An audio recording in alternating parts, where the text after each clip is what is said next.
Welcome to The Art of Hunting, a podcast that explores the world of wildlife art through the eyes of one of the industry's most talented creators, Ryan Kirby. So whether you're a fellow artist, designer, hunter, or simply someone who appreciates the beauty of the natural world, join us on The Art of Hunting with Ryan Kirby and discover the passion and dedication that drives him. Live, episode 3 of the Art of Hunting podcast. Yes, hello. And video. What's happening? Video. How was everybody's week?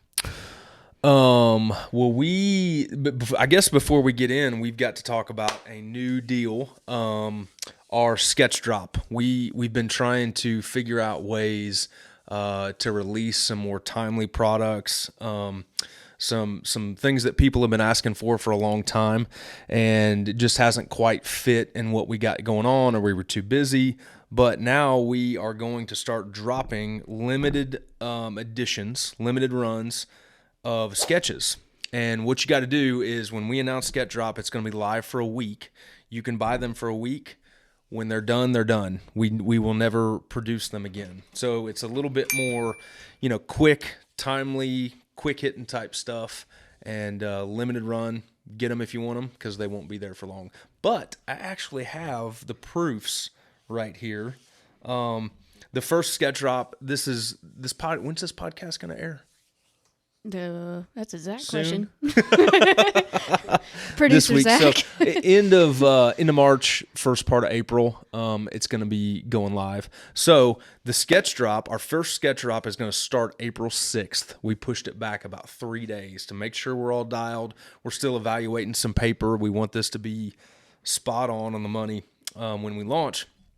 So the first one's going to be turkeys, and we have Eastern turkey.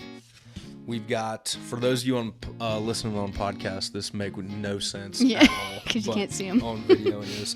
A Rio Grande sketch. These are the sketches from my Grand Slam print. The Merriams, the Osceola. And each one of these is going to be stamped with my new Field Notes stamp and signed. And then we're going to do a deal where if you buy all 4 Grand Slam species, you will get this roosted turkey sketch for free. This one will not be available for purchase. It's simply a bonus if you buy all 4 Grand Slam pieces. So, should be cool. People have asked for a long time if I sell my sketches, and the answer has always been no. I've always either done them in preparation for an oil painting or a larger piece, or really just for practice, just to stay sharp, stay on my game. And so we've never sold them. I've never sketched with the idea of selling them, because I want them to be fun and sort of what I want when I want. With his margarita. Yes, exactly. A lot of times I would do them late at night, especially when the kids were real young after they'd go to bed. But yeah, I've never done them with the idea of selling, because I didn't want to bring that kind of pressure or motive into my work. I wanted it to be fresh and fun and just keep me sharp.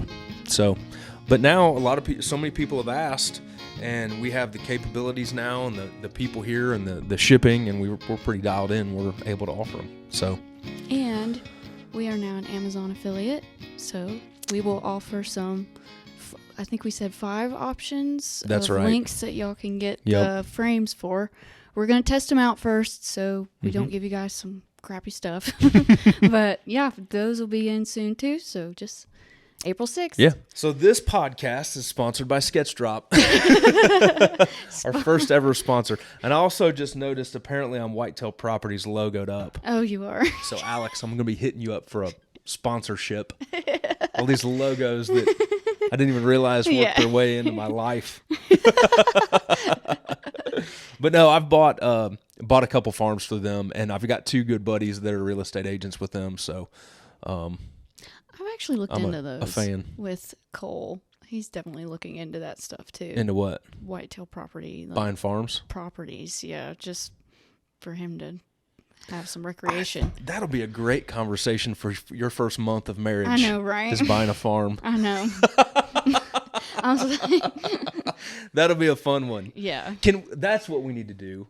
Podcast episode of Cole and Madison, newlyweds, talking about buying a hunting property. That would be hilarious. That'll go viral.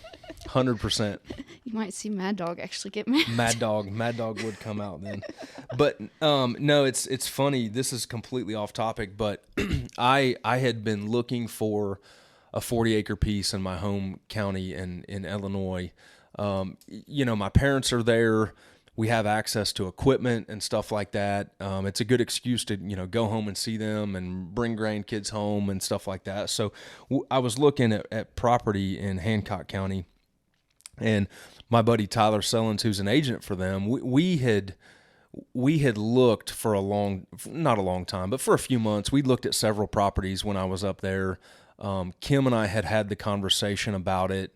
I had missed out on buying a steal of a farm in Knox County, actually, where my buddy Ed and Dave are. And that kind of brought up the conversation of like, Kim, I really want to own some land. Mm-hmm. And sometimes this stuff goes fast. So we kind of had the conversation of, I want to buy. We were prepping for that. But then a farm came up and I put in an offer on it and Kim didn't know about it. Oh my God. So the offer got accepted. Looking back, it's one of the best things I've ever done. But we were both giving Rhett a bath that night, and I was like, "Oh God, how am I going to tell her this?" And I was like, "Hey, babe, I knew you were going to say that. I got some news. We bought a farm today," and she's like, "What? We bought a what?" Yeah. And I was like, "But in reality, we had talked about it. It just."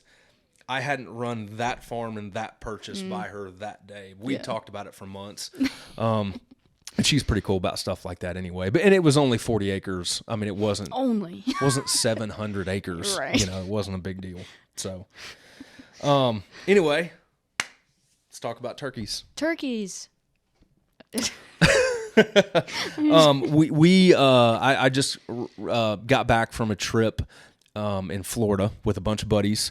We have gone down there for several years in a row now. And, these things always kind of start like a buddy who knows a buddy who knows a buddy. And then you get in hunt camp. You've got a really good crew. And we've gone down there for years now. And we end up going down every year. And it's just kind of like a guy's weekend. We really look forward to it. We have a great time. And I just got back from that. So we hunted some public and some private. And I killed one bird and just really had a blast of a time. So I guess for the podcast today, what are we going to talk about, Mad Dog? Just tell us how that works. I've never been turkey hunting, so I don't really know a lot about it. Well, we have access to some really good private through a buddy of ours, and we have had access to a stupid amount of private over the years and really kind of gotten spoiled. But, things change in life. And long story short, we don't have access to that much private anymore. So we've kind of scaled back in our aggression towards the turkeys, I guess you'd say. It's more of a vacation trip with the guys. We'll each kill an Osceola, have a great time, and we kind of pace ourselves, I guess. But one thing we did this year is we hunted public and private, and public land is a huge thing now. It's a big, I don't want to say debate, but a lot of people want to talk about it. It's sort of a badge of honor to hunt public and get it done on public. And there's the whole public versus private thing. So, and they are very, very different. Private land, you're the only ones that are hunting it, or you have control over it. You can kind of manage the pressure. What's on there. In Florida, the turkeys, from my experience, are very pocketed. So, there might be an oak hammock or a swamp they roost in, and the terrain is kind of rough. I mean, it's a lot of it's kind of jungly. There's parts that are super thick, and they can't access everything. So the birds are sort of pocketed. And from my experience, if you if you scouted out the turkeys and you knew where they were before season, I think you could do really well on public. I think you could wear them out on public. At least the stuff we were on. Going in blind, it's a little bit harder. It takes a couple days to learn things. It takes a couple days to figure out where the turkeys are at, where the access is. And my buddy Michael, he hunted that a couple days before I did, and so I kind of piggybacked on some of the stuff that he had learned there. So he did a little bit of the scouting for us, and we almost got it done. Our buddy Steve almost shot one in the afternoon one day, but you really have to have that stuff dialed in. You have to know where the access roads are, how to get to birds. It's hard to hunt a place like Florida swamps in public going in blind and just having a couple days to do it. So that's my excuse for not killing one. I saw, because I've been watching the social media, I saw somebody comment on a video that the Instagram posted about using decoys with turkeys. Is that like a big debate?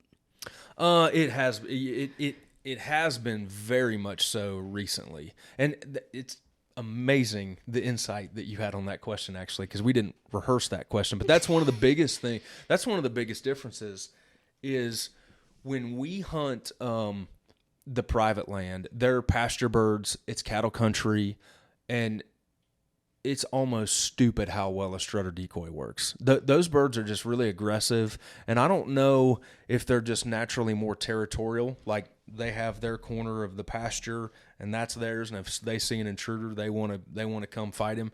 I don't really know what it is there, but I know the areas that we have hunted, those Osceolas are aggressive, and you show them a strutter decoy. And so Mad Dog doesn't know a lot about turkey hunting, so we're going to kind of walk it back. But if they see another bird strutting in their territory, they want to come whip his butt. It's like, you're in my territory, you're encroaching on my girls, and they fight. They fight, and it is unbelievable some of the stories that we have over the years of what turkeys will do when they see a strutter. We've spooked them out of fields before and then called to them and held a decoy up, and they'll march 300 or 400 yards back to you across a pasture.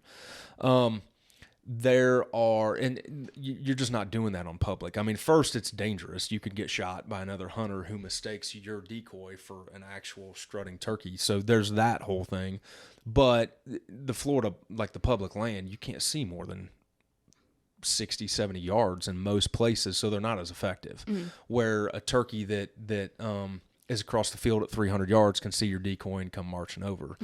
And it's interesting too, there's so much research going into turkey populations declining, and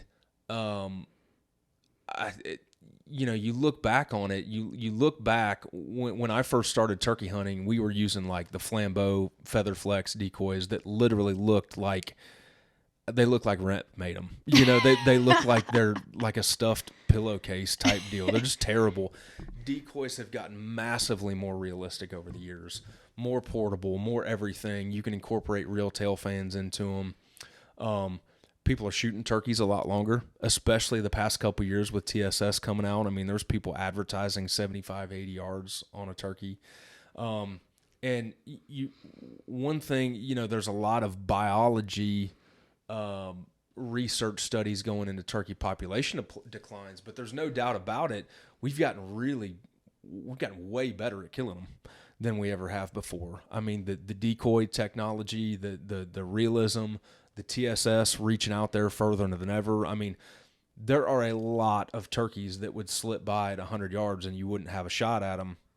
And with decoys and longer range loads, they're done. I mean, there's no doubt that we have been harder on turkey populations, and I've done it too. I'm not on a soapbox at all about how people shoot turkeys. There is no question about it though that that has been a part of turkey population decline. We wear them out more than ever, and I'm not sure. I'm not an expert on the regs or anything, but there's no doubt that some of these states that have liberal bag limits, South Carolina, if I remember right, you could shoot 5 when I was there working at the Turkey Federation in a year. I know a bunch of states that are or have been at 3. North Carolina's at 2. But when you can kill 3 to 5 turkeys and you have the tools to do it now and the time, I mean, man, that is hard on turkey populations, no doubt about it. And so I think that's going to end up coming into play. I've even heard that some states are outlawing decoys during a certain part of the year. And there's a lot of research going into it. But the decoys versus no decoys is a huge, huge thing right now. Yeah. So. I just saw somebody commented on it and said, that's cruel. So I was like, is that like just, I don't know, is like people use decoys for ducks?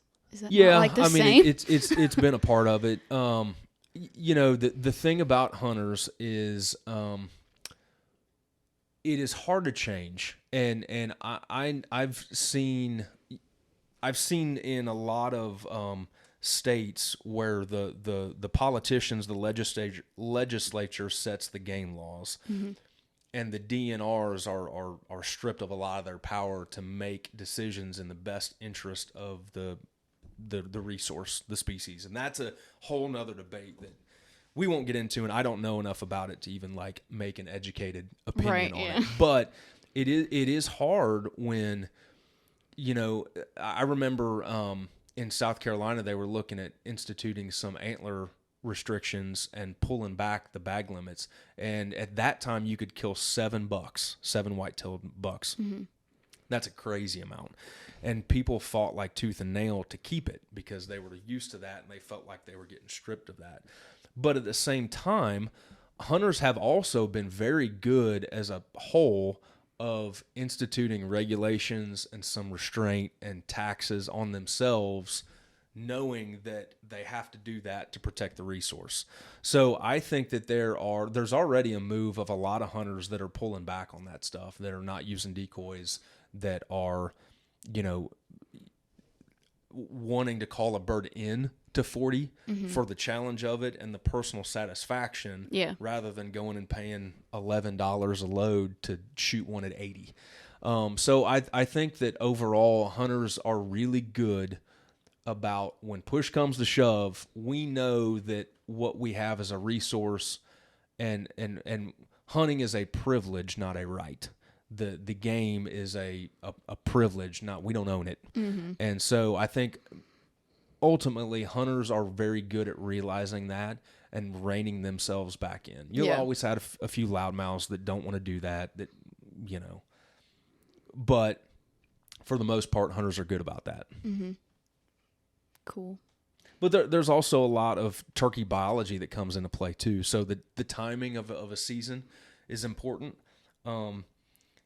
You know, a lot of hunters don't realize it, but most times, like the seasons are set after most hens are bred. So we look at turkey season as breeding season, but the reality is you want those hens bred before turkey season starts. Oh, okay. You want a lot of them.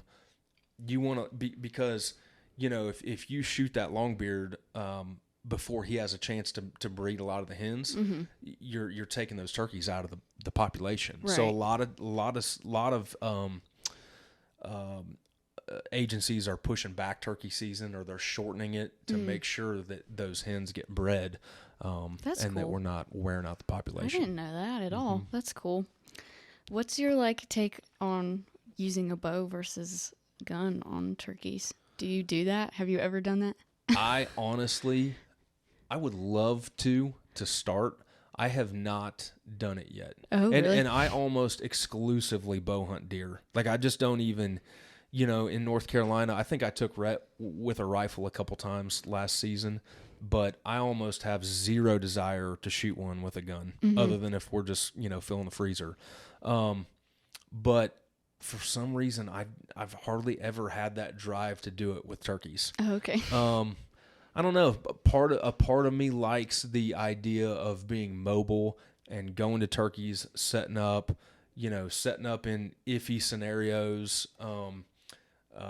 hiking to the top of a mountain to get to a bird, hiking into a bottom to get to a bird, setting up quick, getting in close. And I think that's a lot harder to do with a bow.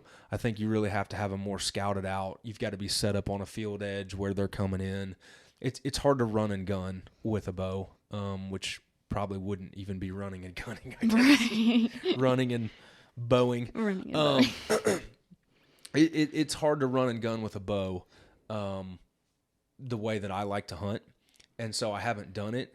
But as the kids are going to get older, I'm going to have to do a better job of like scouting out turkeys and having locations and having blinds set up and things like that. So I'll get into it eventually. I also don't. I know like the Heartland bow hunter guys shoot them outside of blinds, and a lot of people are doing that now. I don't really have any desire to sit in a completely enclosed blind and turkey hunt. Yeah. I like feeling the wind on my face and being able to hear and being mobile. Would that change like the shot placement if you use a bow versus a gun? Oh yeah, totally. And I've done some stuff on social media too.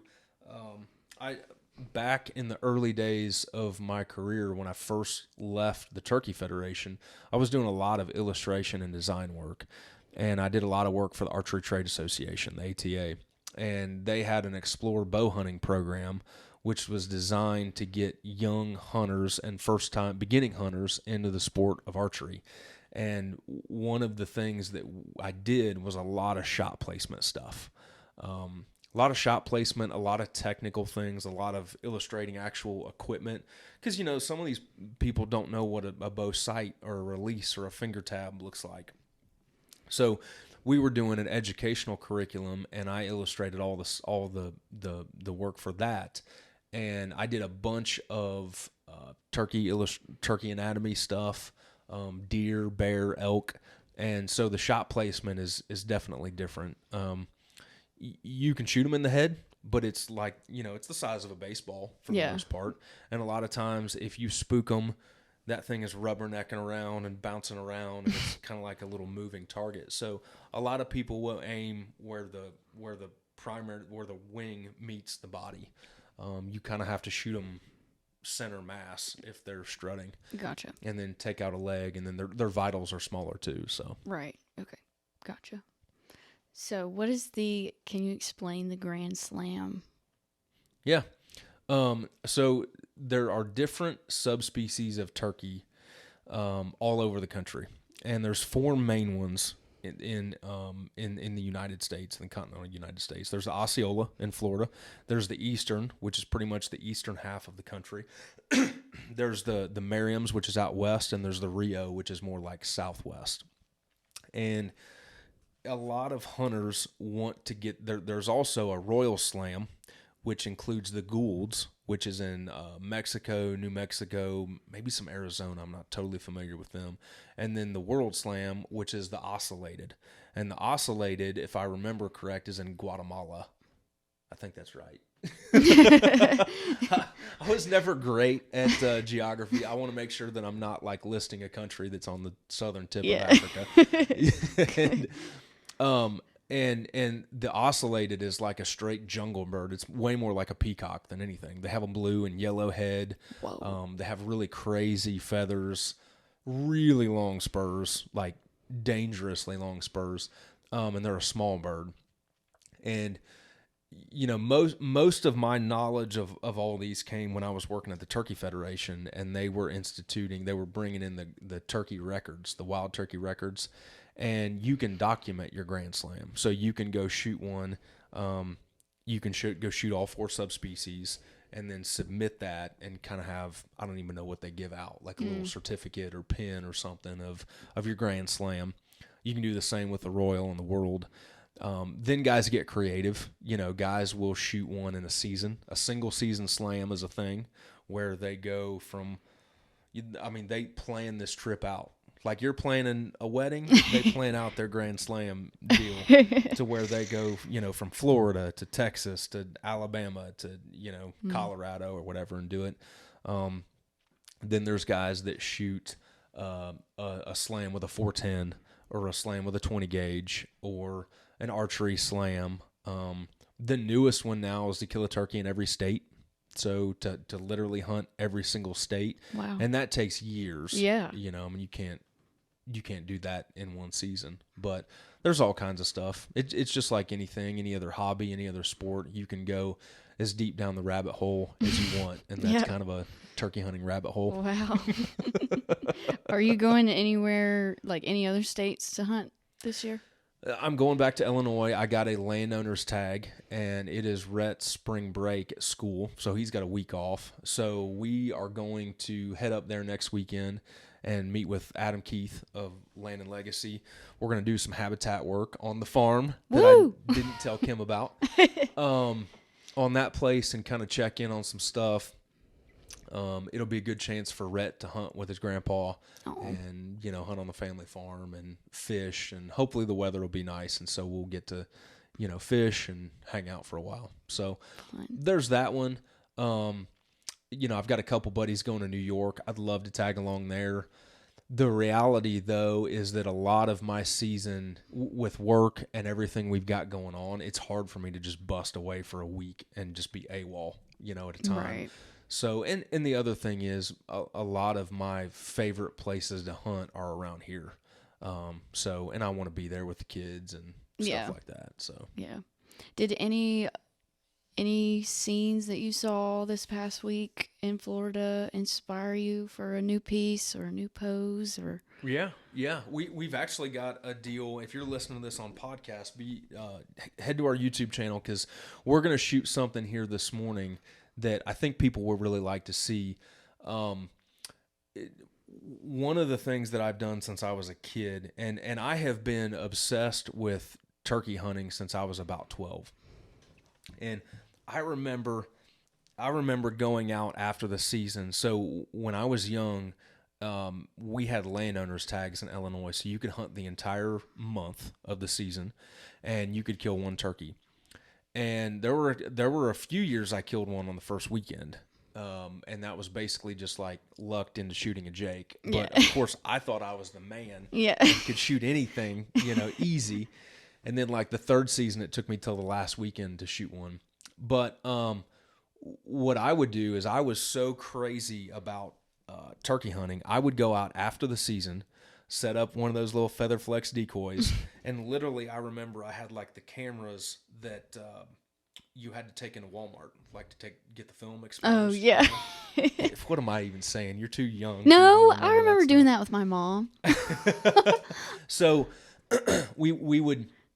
you'd have to take those into Walmart. There was no zoom, there was no focus, there was no nothing. It was just like click, and then you got it exposed and you got what you got.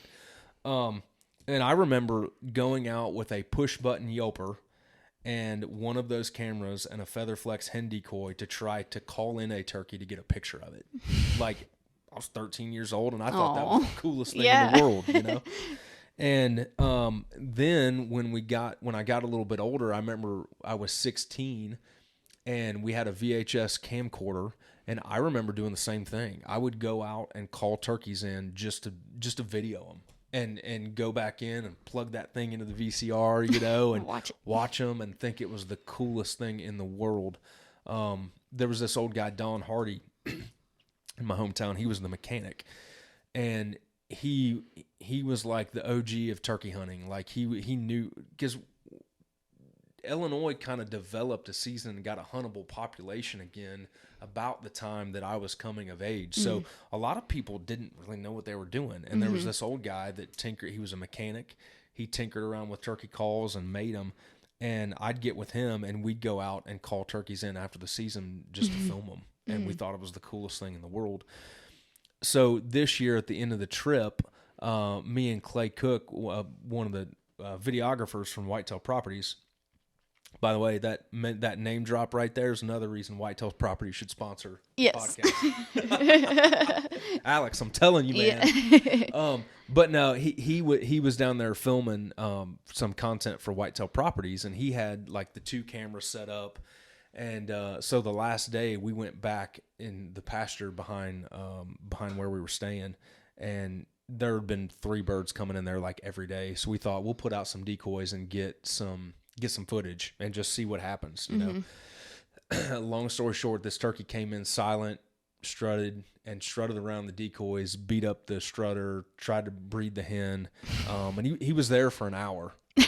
over an hour. We literally had to just run him off at the end of it because like, man, we got to hit the road. We Yeah. can't do this forever, and it's getting boring. Yeah. He's not moving.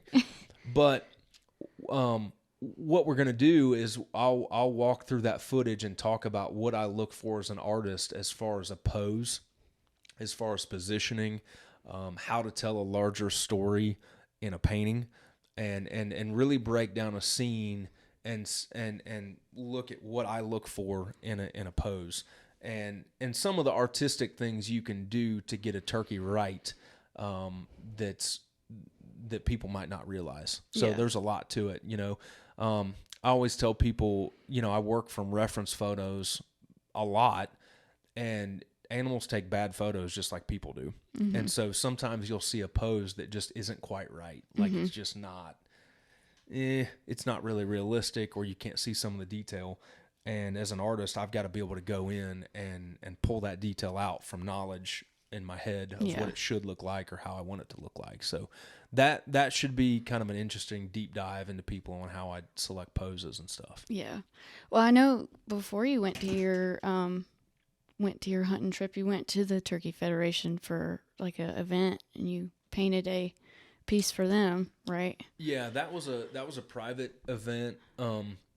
It wasn't at headquarters. My buddy Zach does development for the Turkey Federation. So he has these like private events for donors and, you know, large donors and people with a lot of resources. And people don't realize, you know, there are some very wealthy people out there that are very, very generous. Mm-hmm. And they've worked hard to build a business, and now they're turning around and giving those resources back to conservation. They want to leave a legacy, and they want to do big stuff. I mean, these are the kind of people that operate and do big things in life, and they want to do big things in conservation. And so I'm basically the entertainment. Yeah. So I'm the cocktail hour entertainment, but I'll bring a piece there and paint it live, kind of like a quick draw type thing in front of them, and then they'll auction it at the end of the night. Yeah. So it's a cool thing. I get to meet a lot of really cool people in sort of a private, more, you know, intimate social setting. So I did that on Friday night, and then drove down Saturday to hunt. Nice. So. Nice. Well, I think that pretty well wraps it up. Yeah. I mean, yeah. Episode 3 of the Art of Hunting podcast. And again, guys, we're doing this on video on YouTube, but we're also doing the audio format. And I would encourage people to really go check out our YouTube channel, because we're doing a lot of cool new content there. And there's going to be a lot of things that we talk about on the podcast that make no sense unless you see it on video. So go check out, I guess our handle is at Ryan Kirby Art. Yeah. So just search Ryan Kirby Art at YouTube. And you'll see some pretty cool stuff. So we appreciate you being here. Great.